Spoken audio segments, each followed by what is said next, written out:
decir, tengo que encontrar.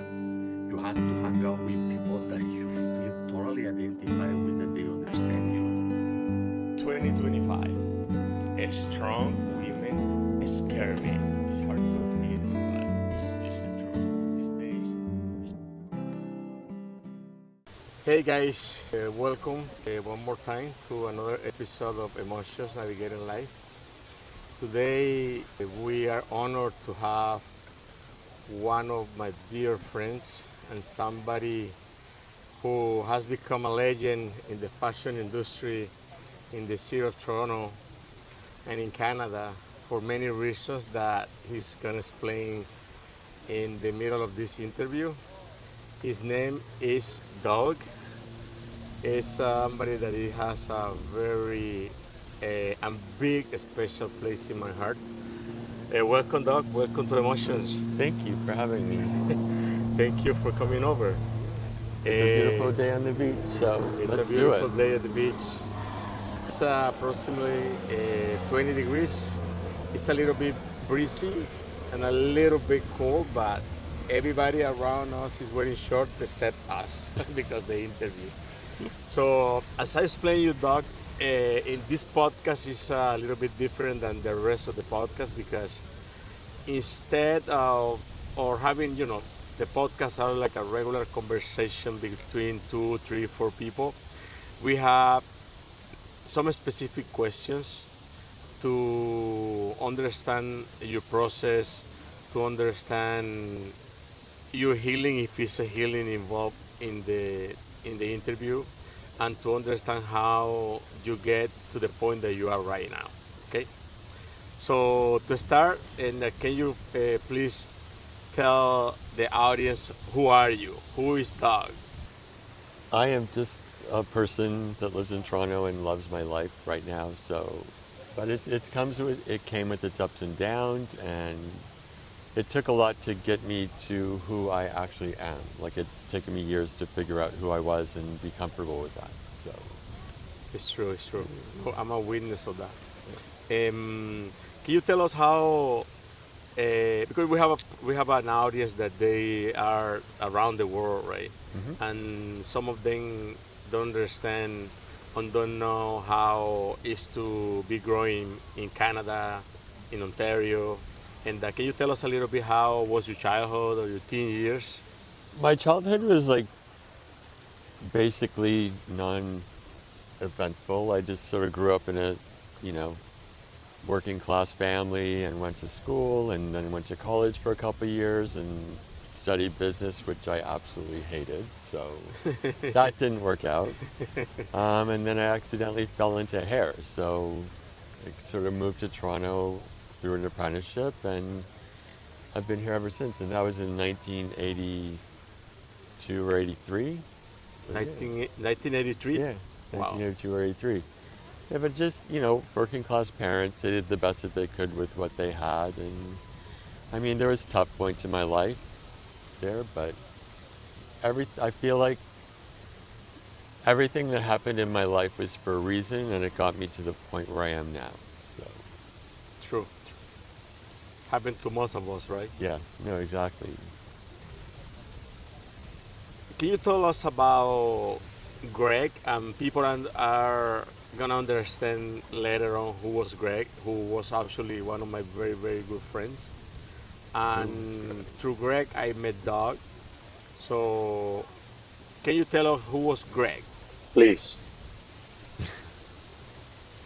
It's a big question. it's a very big We question can because be Greg was 2 days so talking many about different Greg. people. Like he was a very big, true Gemini. He was like very all over the map. But Greg was one of the nicest guys I've ever known in my life, and we had our ups and downs throughout our years as in a relationship and as friends. And um, he was a huge support in my life. He understood every part about me and really helped me navigate my insecurities and my shyness and my introvertness throughout my whole hair career and life, basically, that I knew him. We also went through a lot because we grew up in the like we were out and living in the 80s and 90s when a lot of our friends were dying, so we lived through a lot through that. Then we lived through our parents' death together, and we just, we've been through, everything together. So he was really one of the biggest cheerleaders for me personally. Even when I was at my lowest points in life, he would always just pick me up and put me back into place and talk me off cliffs and everything. He was very outgoing. He loved his friends. He loved his family. He loved he loved life. Like he really did. He was one of those people that just took everything that came at him and ran with it or fought it or just walked away from it if he had to. But yeah, he was a very he was a very I can't think of the right word. He was a very complicated human being. We all are, Yeah, right? no, definitely. But he was very He complicated. was very special. Yeah, very Yeah, special. yeah, he was a very special human being. If So, you were in with him, you were in. If you were out, you were out. yeah, exactly, exactly. You didn't hide it. No, not at all. So I met Greg years ago, and through Greg I met Doug. And one of the reasons that I opened this channel, and probably you heard the name Greg before in this channel, is actually in the first episode of Emotions. He was, as Doug just described him, he was a big cheerleader for his friends and his loved ones. And he was the one telling me since we met, but he had this way to say things that wasn't like people who really didn't know him will say that he was mean. He never told me like, Gabriel, you had talent to speak with people, go and make a podcast. No, he said, you have a lot of opinions. He told me the first time, you have a lot of opinions, you should have a TV show. But I was like, what? This guy's mean. But after, when we become friends, he told me, he was the one telling me, you should have a program, you should have a podcast, but like more seriously, right? So, and I remember that I told him like, I really thought that you were being mean. You told me that I had a lot of opinion. He said, no, it's the way that I say things. Sometimes I come across as a rude person, but I'm not. So when Doug described him as a cheerleader, he was pushing me. And the very last day that I saw him, he grabbed my hand and he told me, you have to do this. Promise me. And I don't want to start crying now. And I say, yeah, I'm gonna do it. I'm gonna do it. I promise you. So when those say about he being a cheerleader, he was 100% one of them. 200% in his own right, in his own way, Yeah. right? Yes. This is an important question because I have my own opinion about this answer about Greg, but I want to hear yours. Uh, what did he value most in life?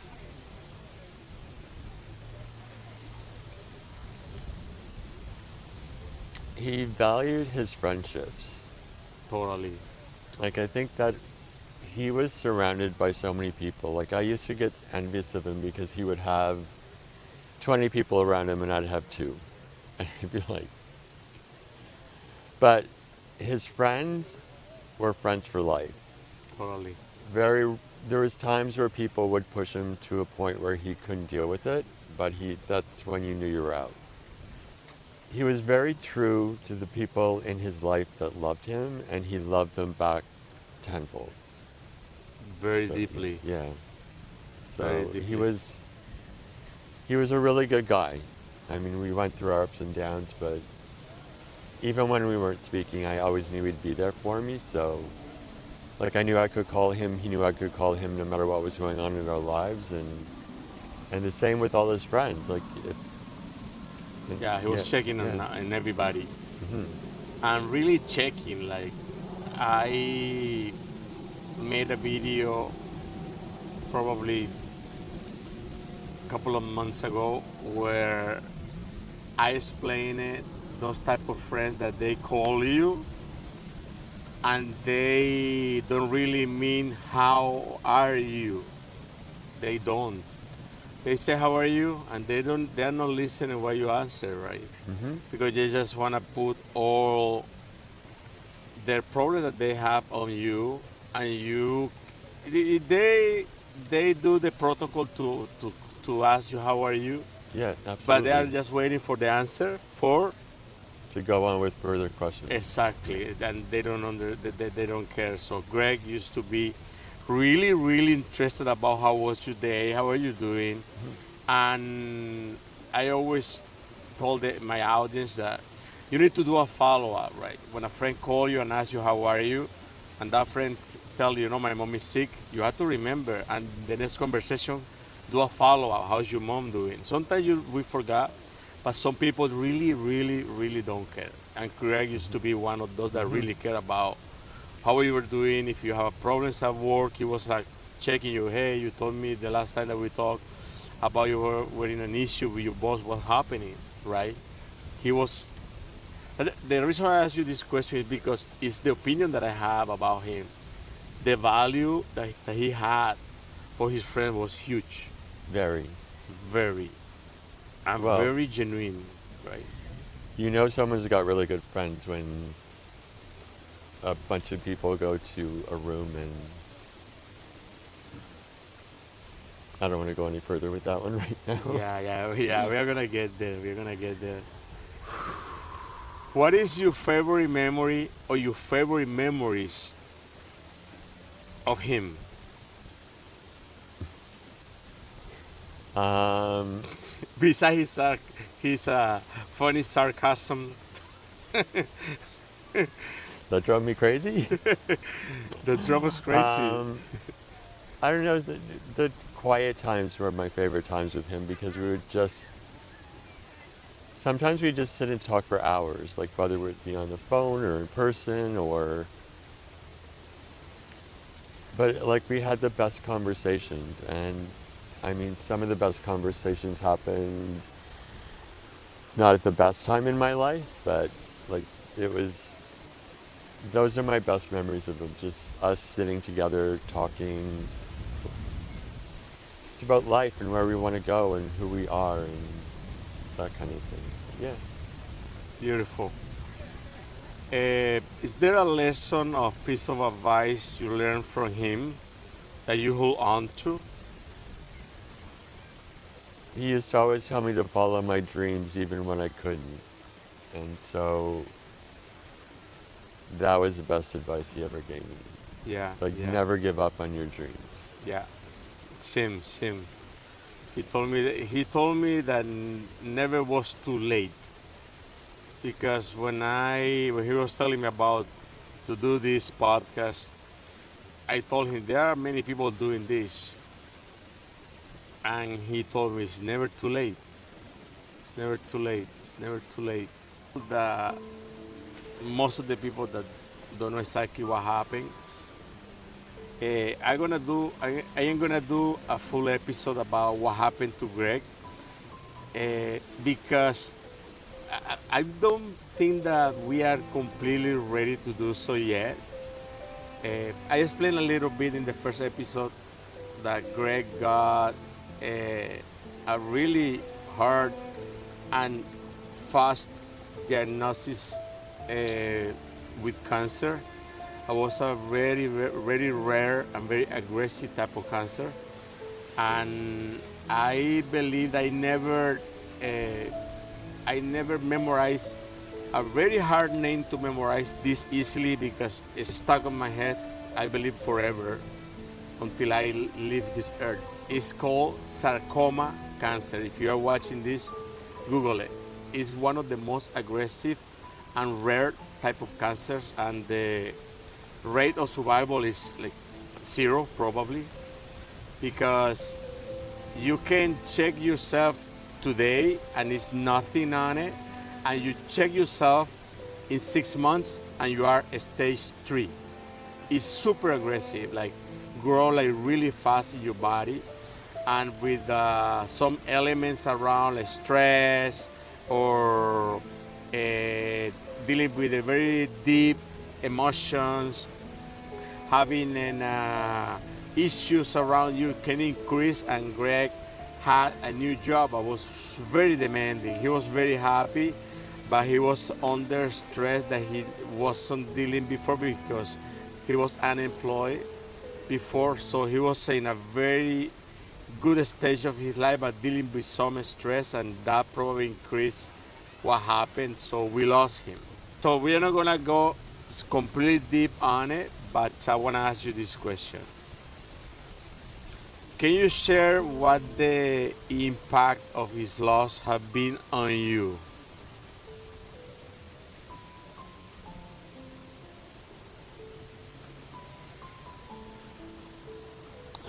Um, And I'm sorry, but yeah. we have to go Um, there.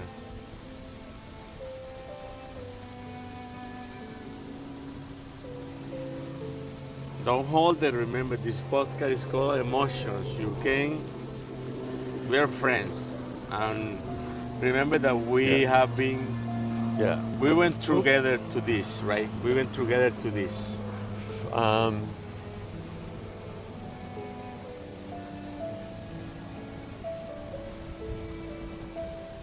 God, L- loneliness. Let it out. Loneliness. Like Loneliness. we were supposed to be together forever and always be there for each other, and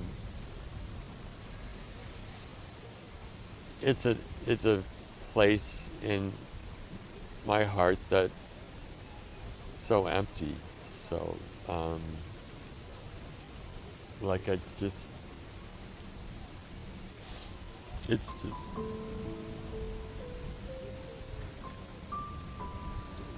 I just I don't know. I've never missed anyone like I've missed him. Sorry. It's okay.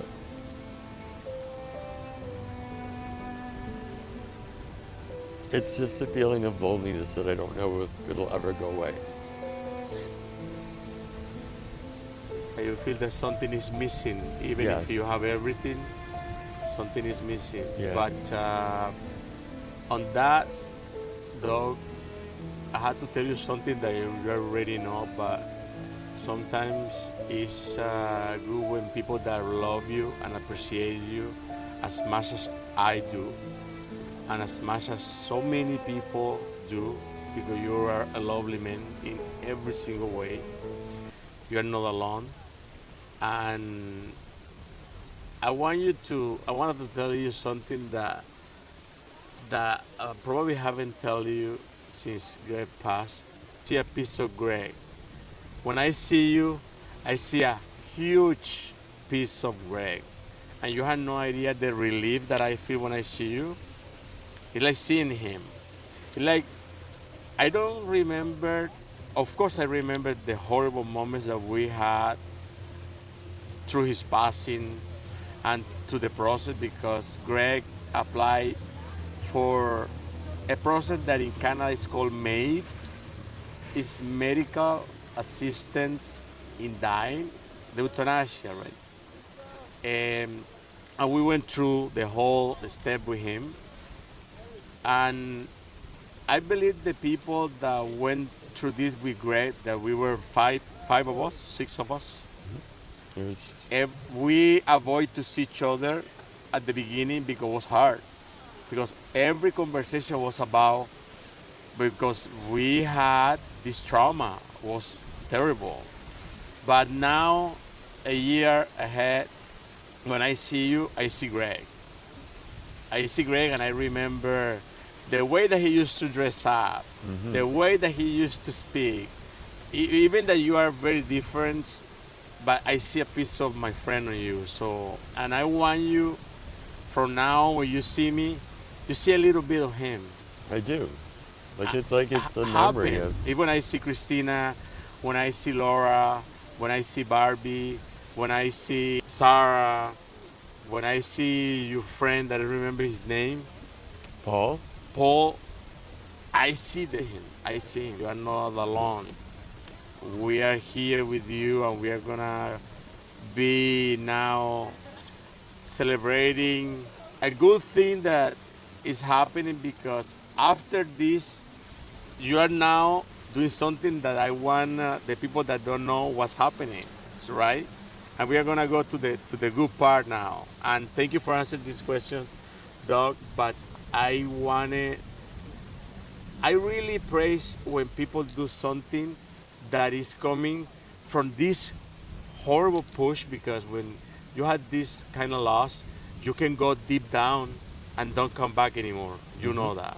I have seen, pretty sure you guys have seen a lot of people that never come back. I have seen moms taking their lives because their son or daughters pass. They cannot deal with the pain. I seen wives, husbands like I don't want to be here anymore, and they are like and people believe that they are okay because it can pass like cannot happen right away.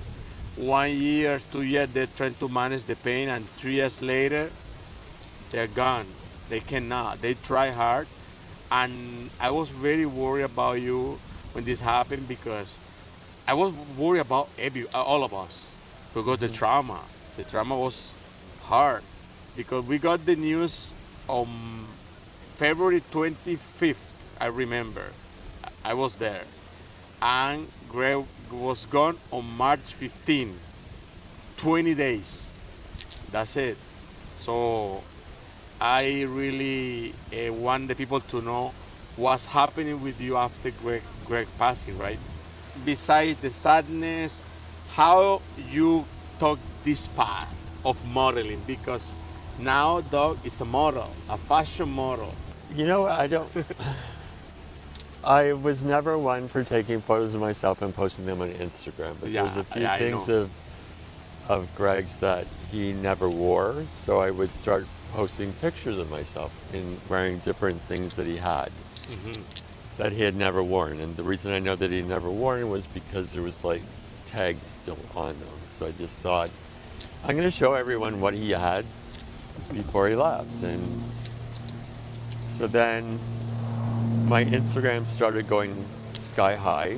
I went to an event at Harry Rosen for their 60th or 70th anniversary, and I ran into a couple of girlfriends of mine that I used to work with and in hair, and they were like, "Oh my God, like what's going on with your Instagram? You're like becoming this Instagram influencer or something." I'm like, "I don't know what's going on. I'm just taking pictures of myself." But anyway, long story short, I talked to a few agencies and got picked up by one, and that's basically how I got into modeling. And I've always said, and everyone's always looked at me like I'm a bit odd, but I just went, I think someone was pushing me towards that route because when we were living together, he used to always say, "Why are you just hiding behind a chair? Like, you've got to get out there, you've got to show your face. Like, you wear clothes beautifully, you walk differently, you like talk differently, you like the way that sometimes you just stand in front of a camera is so natural." And I'm going, okay.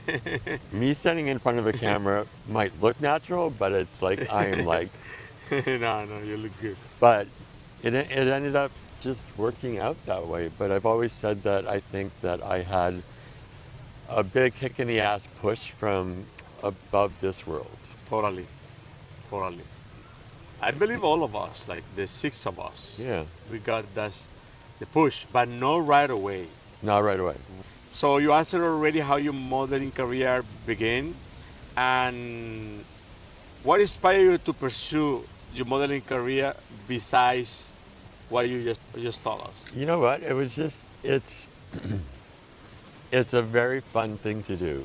You know, the people that I've met, the instructors that I've had, the agents that I've had, like they're all just so positive and uplifting and continually giving me pep talks because there's been times where I've been really down about it because things haven't worked out in a certain area of this industry yet, but they will. But it's sort of, it's taking me out of my own life for a little while.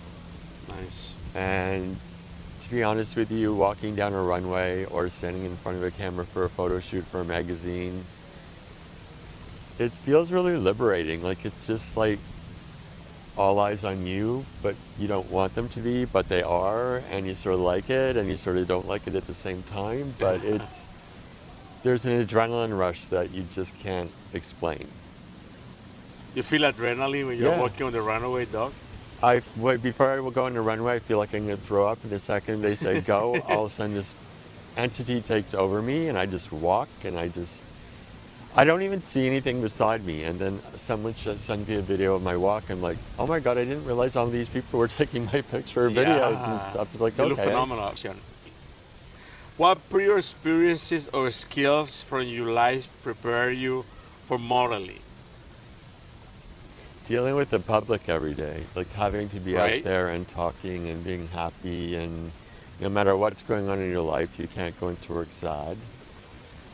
You have to like talk to your clients every day. You have to come up with their color formulas. You have to do the perfect job. And so, yeah, that's basically what got me prepared for the fashion world. Because Not I basically worked in it since the 80s. true. Nothing like you never had like a modeling. I saw a couple of photos before. You never had like a So modeling that was background. a big thing that I had to explain to people. A Okay. friend of mine in the 80s was studying photography, so I did a couple of shots with him. Actually, I did a lot of shots with him, but there was only two that I really liked, and those are the two that I posted.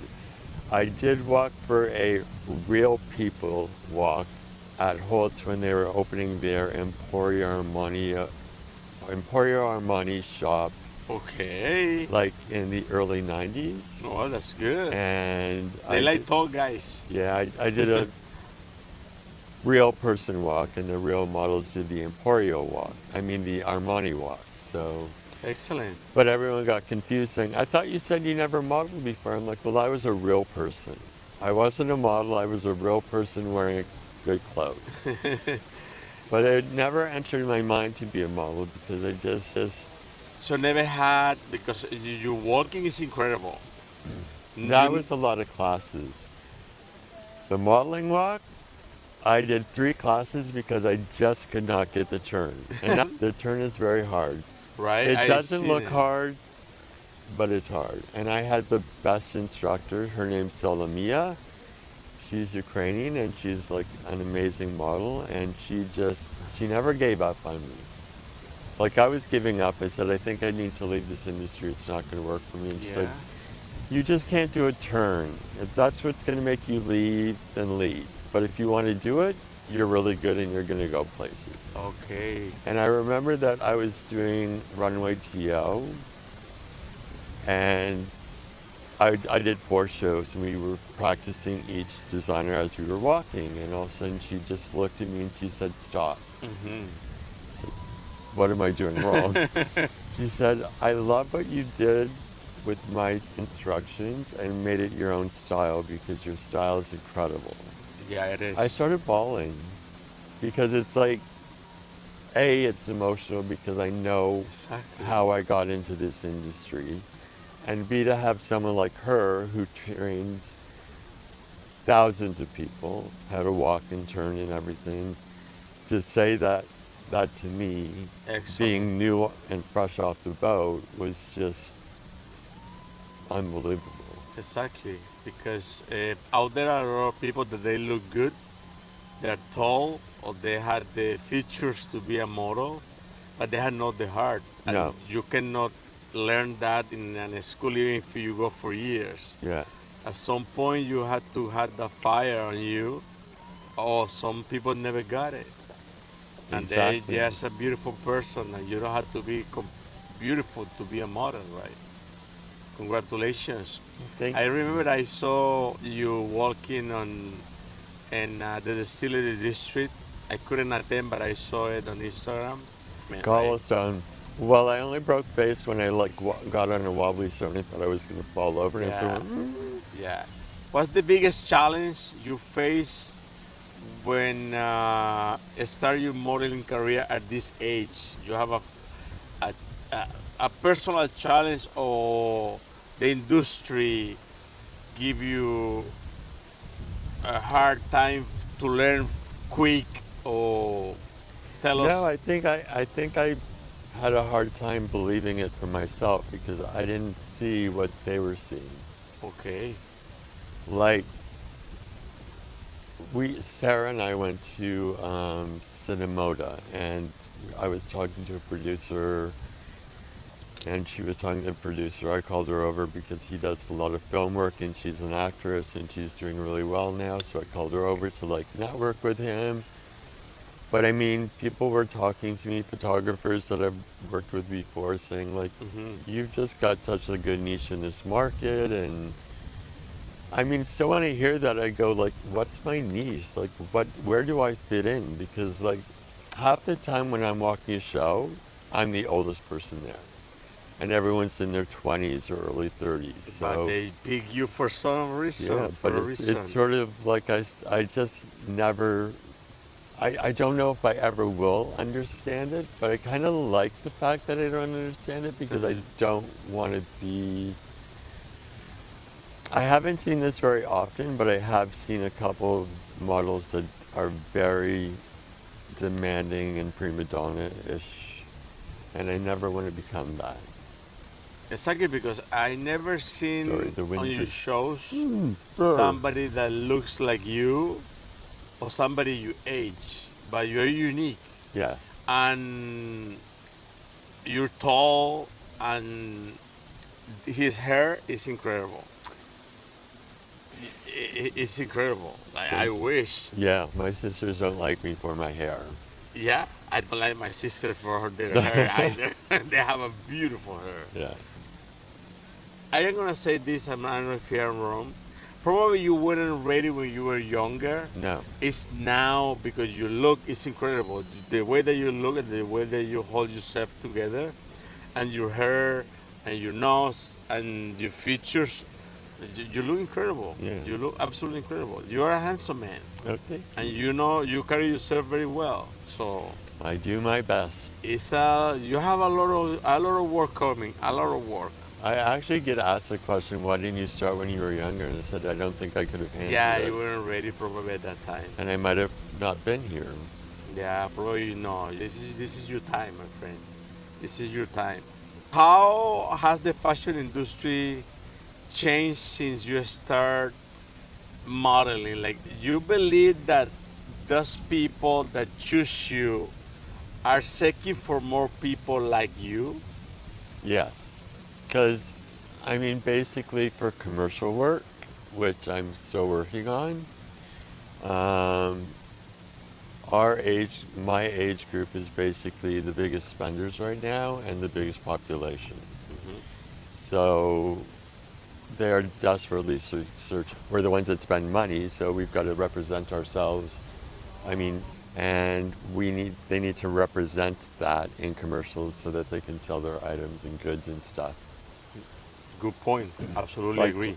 and it's also for me to wear certain clothes that I've been wearing. It's like older men now can say, "Well, if he's wearing it, I can wear it." Yep, absolutely agree. Uh, you just said that the part that you enjoy the most is the walking, right? And being with the people. Yeah, What is the part that is hardest for you? learning to act is so much higher than it ever was because standing in front of a camera, remembering lines, trying to give facial expressions, trying to have like animation is really something that's completely not in my comfort zone. So it's really difficult. And I've done a print ad and a background ad for a commercial, but I really like I see my auditions getting better, but nowadays it's a self-tape at home and you Hmm. have to have the perfect background, the perfect lighting, and I have all that down. Thanks to my agency really helping me out with that. But it's when I start talking that's when I get into trouble because acting is very difficult. It's a very It difficult is. thing to learn. It is. And I've been doing acting classes to try and get better, and it's sort of I don't know how they memorize lines. I mean, me without my teleprompter, it's like I'm done. I'm screwed. I'm over. So that So is the hardest thing for me yeah, personally. Like walking a runway, you're got it. good. Standing in front of a camera, got it. I mean, I'm still working on it, and I want to get better at it. But that's just my internal struggles with my own insecurities. Um, but yeah, it's definitely the commercial work that I want to get more into. Yeah, yeah, you have time to do it. You Yeah. have time I'm not in a to get rush used because to. I'm lucky and I have a job that pays my bills and everything. So I'm not in a hurry to get that commercial. And when I do get that commercial, I want to make sure that I'm doing it well and I'm good at Exactly. it. You want to do it right. Yeah. No, because you have to No, rush to exactly. get to that. Excellent. And I want Excellent someone answer. to hire me because they actually think I can do it. Of course, of course. You are talented, man. You want to get there, Yeah. my friend. Everything is coming so fast. Yeah, It's exactly. too fast. Like What is too fast? Like I was at my agency doing a echo and chamber sort of photo shoot and video shoot. And one of my agents came out and said, I can't believe how much work you've gotten since you just started. Like when you came in, you barely knew how to stand in front of a camera, and now you're like, show, work. It's like you're non-stop. I'm like, I Excellent. like being busy. You have a good booking. Yeah, You have a good book. yeah. How do you prepare for a photo shoot or runaway show, physically and mentally? Um, I'm very nervous. I always go to the location and I'm a bit shaky outside, and then I don't know, for some reason when the makeup goes on, the hair gets done, you get put in whatever outfit you're wearing, you just go. That's it. You're Yeah. ready. And I just start and go. Okay. And physically, like you work out, you go to the gym. I've been doing Pilates a lot. I just actually canceled my gym membership because I realized I just hate gyms. Like I hate gyms. So I That's do a lot great. I walk a lot. Pooh Bear and I used to walk a lot more, but since she had a little accident, we've been walking less. But I go out my walks. I do Pilates, like I try and do it every day, and just different things on the reformer and stuff. So yeah, that's basically what I do. That was basically the next question. What is your routine for staying in shape and maintaining your skin? Okay. I want some tips. You're in a routine for your skin and hair. What is your In here. routine? Um, Because believe me, I am gonna do a close up of this hair. Like you have to see it. It's incredible. I was just genetically blessed, to be honest with you. Yeah, My skin good and for my you. hair are genetically blessed. My dad did not age a day until my mom got sick, and then he didn't want to think he was sick. She was sick, so he just went from a virile, active man into like a little old man that could barely walk on his own. So I've been lucky that way. I do some cosmetic dermatology work. Okay. My hair is just my family's genetics.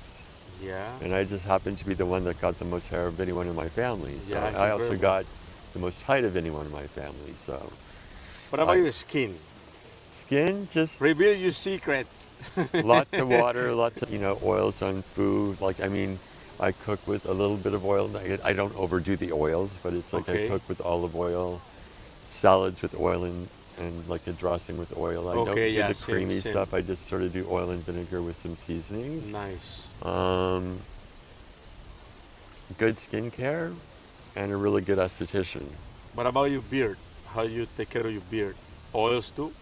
Oils and just constant trimming. I've Constant since trimming. modeling, I've been very high maintenance because now I'm going to a barber shop for beard trims and hair trims and yeah. And Your body yeah. is your instrument, yeah, I think right? I'm Excellent. trying. How do you collaborate with photographers, stylists, and designers on set? It's a teamwork, right? Yes. We just talk about what the look is, what the mood is, and there's a mood board.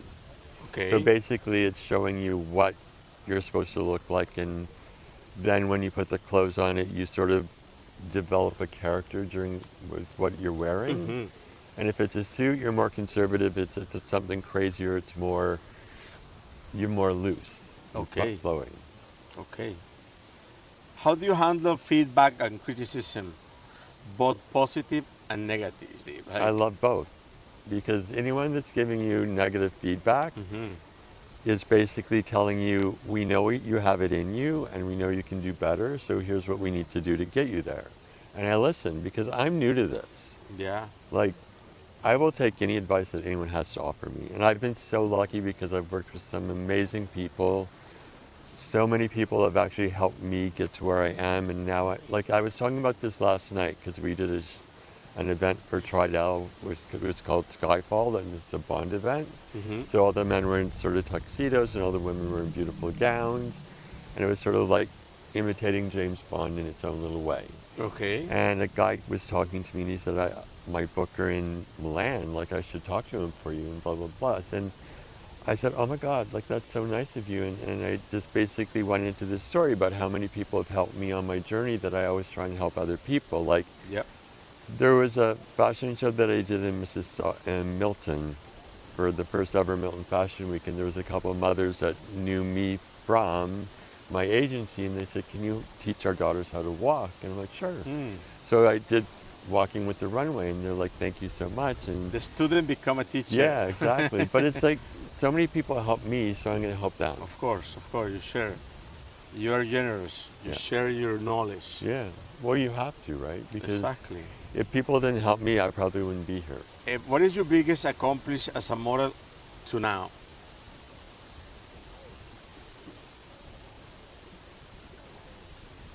I can't just think of one. Right? It's My not first magazine was a magazine from Paris. I did this event called Runway TO, which happens once a year.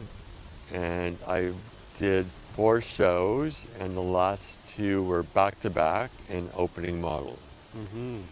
And I had to change in literally 2 minutes. And I did Wow. it, and I got there, and I walked perfectly. So Wow. those are my 2 favorite moments, other than my modeling walking coach It's true. making me cry. Uh, what advice would you give to other individuals considering a model career later in life? Go for it. Do Go it. for it, right? I mean, the worst that they can say is no. You It's know, true. like what I mean? Like, Totally. Go for it. yeah. It's just, Absolutely. if that's your dream, look, here's the thing. If you have a dream, go for it. If you're meant to have it, it's going to happen. If you're not meant to have it, it's not going to happen. But don't True. don't take it personally if it doesn't happen. It just means it may not be for you. True. The universe is really good at directing you where you need to go. True. True. That's my belief. Last 3 questions. I'm gonna ask this question from now on to everybody. What is your favorite music to dance? 90s.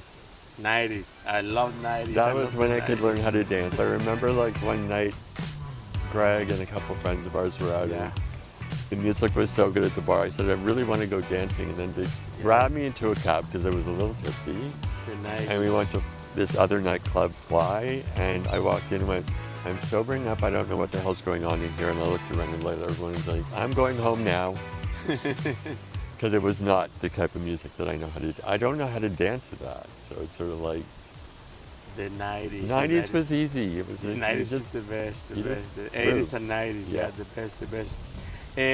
What type of campaigns or projects are you more interested in pursuing right now? Like in this is a big spectrum, right? Yeah. What is the stuff that you see around? Like I want to do this. I want to see more of the world. Okay. Like I want to do a lot more traveling. Yeah, absolutely. And I'm actually in the process of working on getting into some agencies in Europe. Okay, go for it. So I Let's scored on finger Mexico City, so New York's my next Fingers target. crossed. And how do you want the people to remember you? I want you to take a second to think about this answer?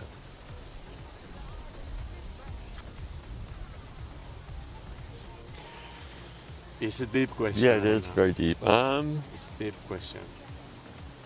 Show all your emotions in this question. This question is the most important. It's your, I want, when people see this, imagine that it's your memoir in a single answer.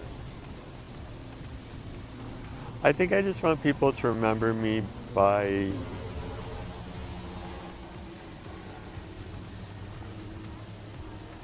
my kindness. You are. Like that's what I hope people remember me for.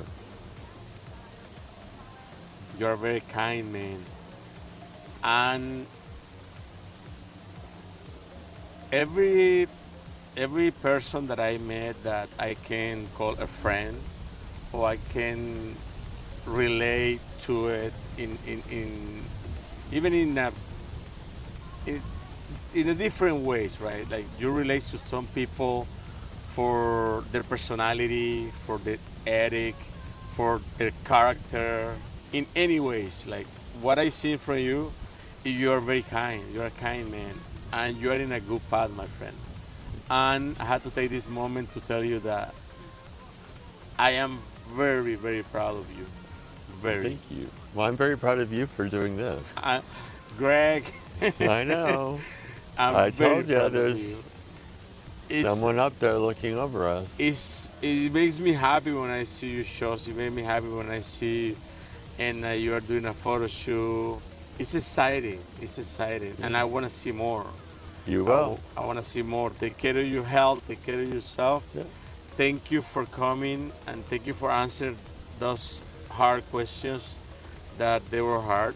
They were hard to answer those questions that about the great passing, but it's gonna when you see this interview, I'm pretty sure you're gonna feel a little bit better. Okay. I'm gonna end this interview with a hug. Okay. Thank Thank you. you. Thank you, amigo. Thank you so much. Thank you so much. Doc's social media on edits at the end, and his agency. If you wanna contact him, look at how tall is he. Look at me. Besides him, he's a model. So, and you guys subscribe to the channel, like this video, and if you have any cases that you guys want me to document, just send me an email. Thank you for watching this episode of Emotions, and this is our email, this is our Instagram, our TikTok. So like and subscribe, and to the next episode. Bye. Bye. Bye. Cut.